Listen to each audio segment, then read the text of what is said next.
what it should be about. And so I just wanted to say thank you guys very much, but this song is really important to me because at the time when I knew I wanted to do music, I also went through an intense, full emotional breakdown. I had 3 kids that were very young. I was working a 13 to 15 hour a day job in radio. I really wanted to make my parents proud because I worked for them, so I worked way too much. I realize that now. Cortisol levels, I want to say that this belly is from cortisol and my kids. Thank you. But the honest truth is, it was too much, and I was giving too much of myself.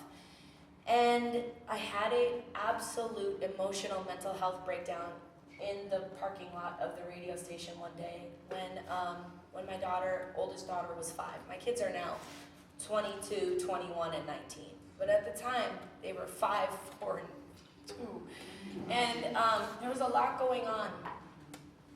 And I went to a therapist, and about a year in, he said, "You keep talking about music.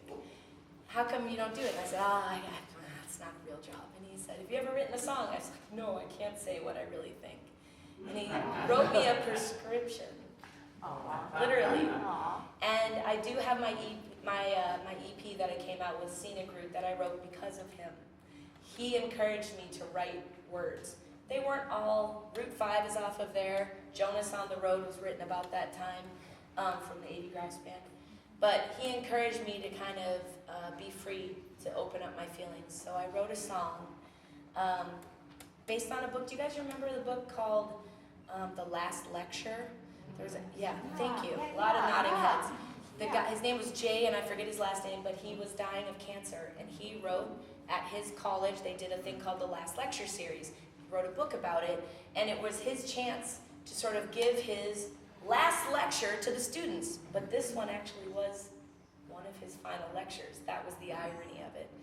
And the most incredible part of it is that, actually I think his wife's name is Jay, that she said later that he put all of this up there not for the students at this prestigious college, that he did it because he wanted his kids to know what his life was like and to have it documented. So I wrote this song, and it's called